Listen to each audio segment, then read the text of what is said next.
Olá, estudantes, tudo bem com vocês? Eu sou o professor Renan e na aula de hoje do componente curricular de História, iremos falar um pouquinho sobre a formação do povo brasileiro. Talvez você ir com a sua família, em uma conversa, você já deve ter falado, discutido com vocês sobre qual é a árvore genealógica da sua família, de onde veio, as pessoas mais de idade, que compôs ali a sua família. Mas vocês já pararam para perceber ou analisar qual é a formação, de onde começou a formação do povo brasileiro até nos dias atuais? Então, é o que nós vamos trabalhar hoje. O objetivo da nossa aula é contextualizar essa questão do território também. Veja bem na sua atividade. Eu trouxe para vocês situarem, porque a partir de hoje nós iremos fazer uma sequência aí de mais ou menos umas 3 aulas falando sobre o mesmo assunto. Por quê? Olha só, nós temos aqui a formação do povo brasileiro, que aí a gente vai tratar sobre o território brasileiro, quais são os primeiros povos, como surgiu as outras denominações. Logo iremos também falar sobre a questão de Minas Gerais, terras de muitas culturas. Vamos falar um pouquinho da história de Minas Gerais e como também formou-se, a idade, a questão do território de Minas Gerais, quais são os primeiros povos que vieram fazer território aqui no nosso estado.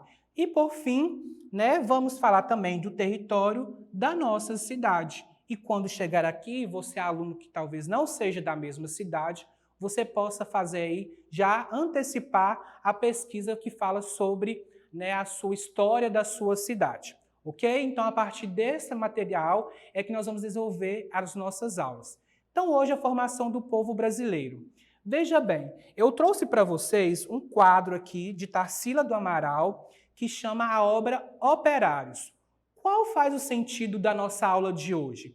Duas coisas. Primeiro, a questão que você pode ver aqui, ao fundo da imagem, ela representa as indústrias. Veja bem aqui, ó, as indústrias. Então, foi numa época da Revolução Industrial, onde várias pessoas, que aqui a gente também vai ter a questão do emigrante e o imigrante, tanto pessoas que vinham vinham para o nosso país, como pessoas também que já estavam aqui, que iam para outros locais, então, principalmente no estado de São Paulo. Então, aqui a gente vai ter essa questão do imigrante. Mas, para a questão da nossa formação do povo brasileiro, ela traz com ênfase a questão da miscigenação. Veja bem, esse quadro ela retrata 50 rostos diferentes etnias. Olha, verifica aí o tom da pele, é diferente um do outro. Está lado a lado, a gente consegue perceber. E aí ela traz para a gente essa questão da formação do povo brasileiro, que não é a partir de um único povo, é de diferentes raças e diferentes etnias.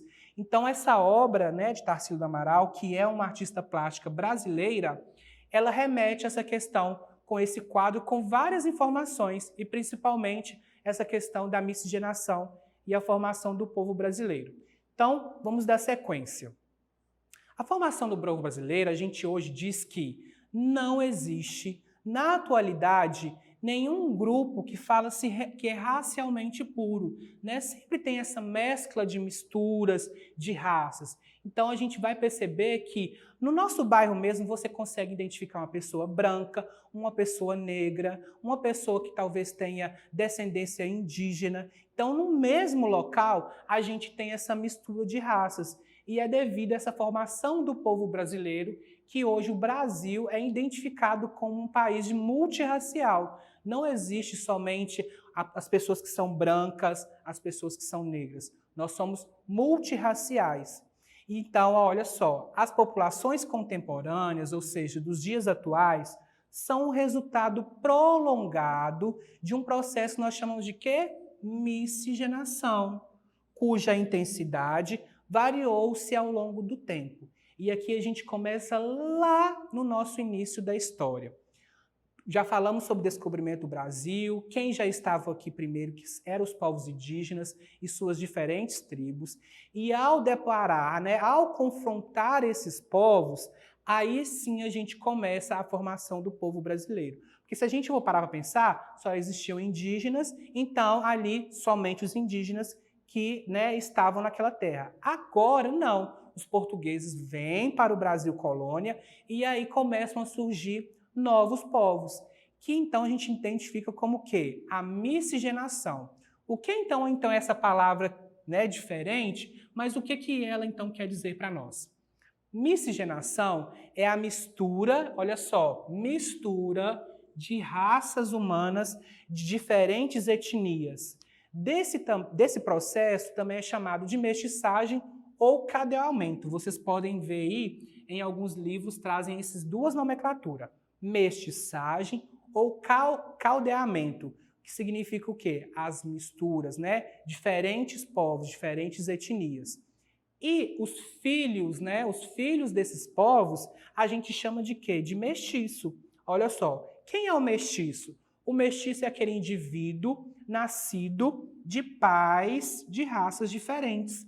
Então, olha só, o indígena com o filho de um português, ele é um mestiço. E aí que vai fazendo o quê? Surgindo as raças, né, as nomenclaturas desses diferentes povos que a gente encontra nos nossos livros didáticos. Vamos ver, a formação do povo brasileiro, a primeira marcante mistura aconteceu em qual momento? Na população indígena de uma região que entraram em contato com o quê? Com os colonizadores portugueses. Então, ao encontrar o indígena com o português, a gente tem aquela ideia de que foram guerras, né, apropriaram-se dos indígenas, da sua sabedoria, só que eles também tiveram filhos, portugueses tiveram filho com indígenas, né?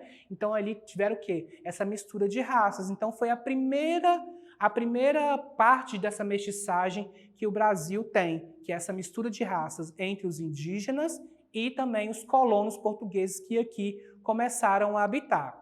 Então o que se resulta nisso?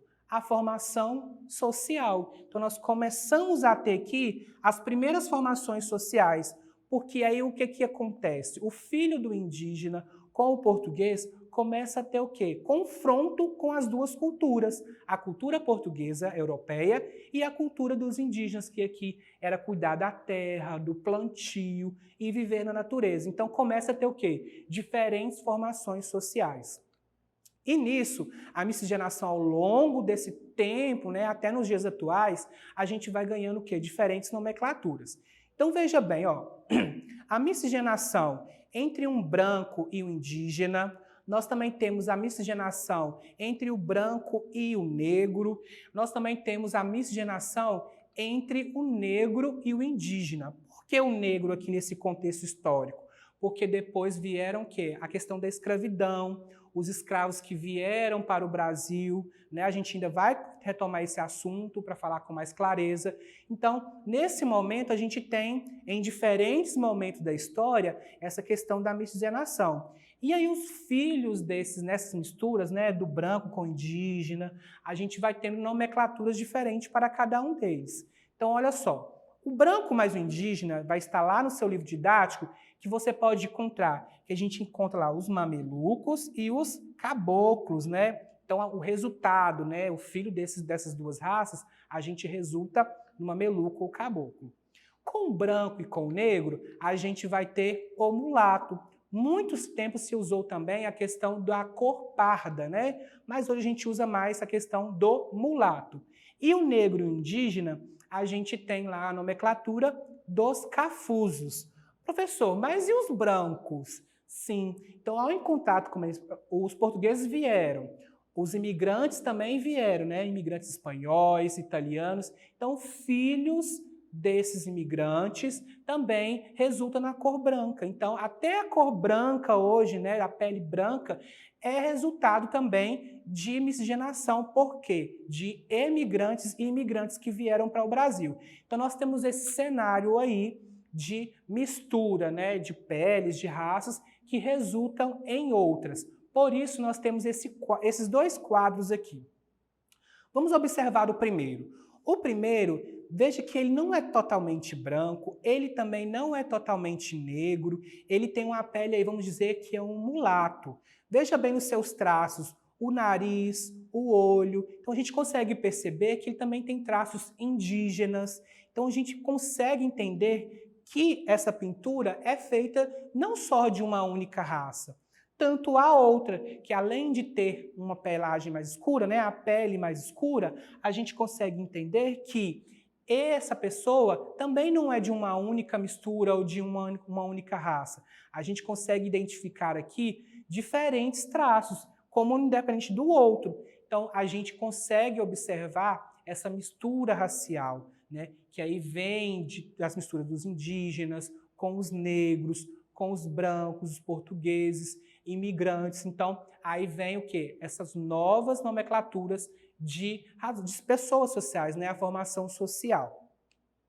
Nós também temos identificando que nós temos o quê? A formação do povo brasileiro como identidade nacional. Se eu te pergunto assim, qual que é a sua identidade nacional? Você vai dizer brasileiro, né? Filhos de pais, nome do seu pai, nome de sua mãe. Mas a gente tem aqui como costume de cultura que a identidade nacional é a dos indígenas, né? Nossos livros trazem sempre como dos o quê? Dos índios. Os índios que são a nossa identidade nacional, a nossa primeira identidade nacional são o quê? Dos indígenas. E qual seria, então, a identidade mestiça, né? Então, o que a gente pode dizer?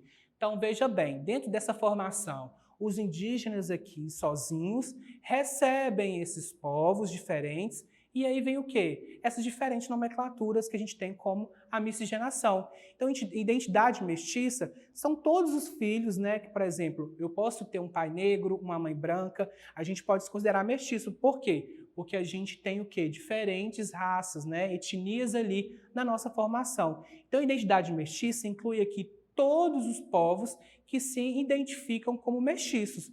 Filhos de brancos, de negra, ou de indígenas, ou de imigrantes, e aí a gente vai ter essa expansão aí com relação a essa formação do povo brasileiro. Então, um ponto bem interessante, que também já resgatamos aqui em algumas aulas anteriores, que os imigrantes no Brasil têm um ponto muito chave, né? Um ponto muito importante dentro dessa formação do povo brasileiro. Né? Olha só, ao vir pessoas da Itália, da Espanha, em diferentes países para nosso território, nós temos aqui essa questão das diferentes culturas. E a gente vai ter diferentes culturas, diferentes línguas. Às vezes, lá no Nordeste, a gente tem uma mesma palavra que a gente pode falar aqui, por exemplo, macaxeira ou a mandioca. A gente vai tendo o quê? Diferentes culturas.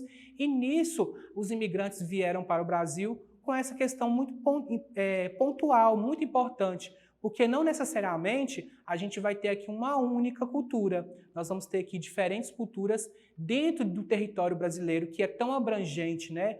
Um Brasil que é continental, um Brasil que é formado aí por regiões, diferentes povos. Então, os imigrantes, com certeza, é um ponto importante para essa formação do povo brasileiro. E para terminar a nossa aula, eu trouxe aqui uma frase de Darcy Ribeiro, que é um escritor muito importante também para a educação, e ele fala o seguinte: nós brasileiros somos um povo mestiço na carne e no espírito, já que aqui a mestiçagem jamais foi um crime ou pecado. Ou seja, o que ele quis dizer com essa pequena frase? Que o povo brasileiro, a formação do povo brasileiro, ela é de diferentes povos, diferentes etnias. A gente hoje não contempla mais uma única raça em um determinado local.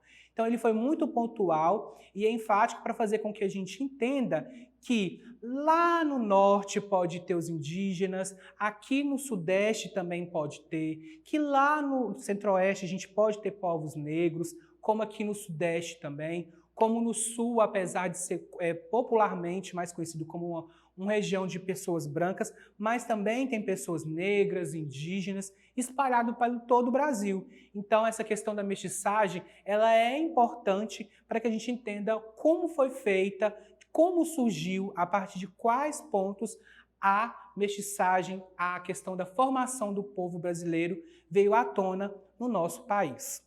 Bom, eu termino aqui a nossa aula, espero que ela esteja sido proveitosa para você e para que você possa realizar as suas atividades da plataforma. E para acessar a plataforma SMED GV, aponte a câmera do seu celular para a imagem que aparece no canto da tela. E não esqueça de se inscrever no nosso canal do YouTube. Um grande abraço e até a próxima aula!